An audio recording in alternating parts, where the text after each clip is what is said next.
Let us return to the main business story of the day. The US labour market firmly back on track in November, adding more than 250,000 jobs, 266,000 to be precise. And the US economy is well and truly rewriting the economic textbooks. For decades, economists have said that full employment, the rate normally we discuss about it, is 5%. 6 sometimes it used to be, but 5% is a good number. It was the lowest possible rate that wouldn't spark inflation. The NAIRU, non-accelerating rate of inflation. Today, unemployment. Today, the rate is down at 3.5%, a 50-year low, and inflation hasn't been a problem, far from it. Arguably, it's been too low. From the ashes of the Great Recession, the US has now secured 110 consecutive months of job growth. Look at that. Extraordinary for any economy. It's the longest streak since records began, and one that many economists ever doubted was even possible. Becky Frankiewicz is in Chicago. She's the president of the ManpowerGroup. So what do you make of this? I'll ask you the question I asked earlier to Diane Swung. Are we in a new normal where the old 3.5, 4% full employment, recessions every so often as being the norm, don't apply? Well, Richard, what we know is this is a who would have thought moment. A year ago, no one would have guessed that unemployment in the U.S. could fall any further. Yet it has. Yesterday, very few would have guessed we'd see jobs numbers over 200,000, but we are. And as you mentioned, we're celebrating 110 months of consecutive job growth. However, we also have to note that the gains are mitigating. So we're seeing a slowdown in the gains, and we're seeing some underlying trends that are concerning, particularly on the PMI. Right, but those slowdown in gains seem almost to be the equivalent of what used to be a recession, in the sense that, you know, but it just doesn't go the full hog of actually going negative. And again, it comes down to this question: have the rules changed, or is there something that you think underlying in the economy that, particularly on questions of production, the production gap, that we're not seeing?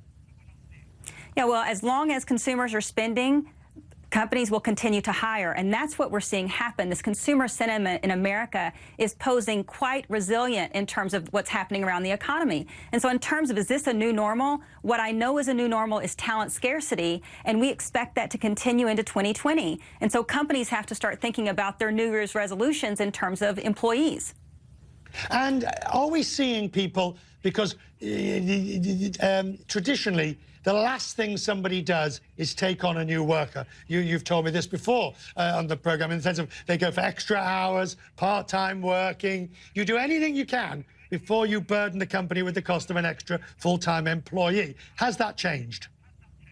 Totally has changed, Richard. Today, again, the challenge to solve is how we attract workers and make sure we skill them for this future economy. And so the days of the thinking of, I'm not going to take on a new worker because the cost, that is outdated thinking. Today, it is a race and a competition for talent. And as we think towards 2020, you know, we are counseling companies across America to think about 3 New Year's resolutions. And first, it starts with looking at the job requirement. So what truly is required for a job? What's a mandatory versus a nice to have?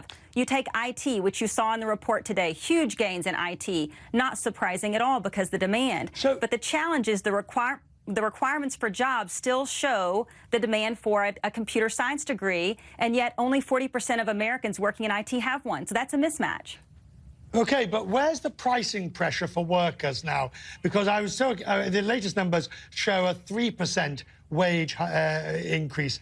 We're not seeing serious wage inflation filtering through to the general numbers. Why is this so if there is such a talent scarcity?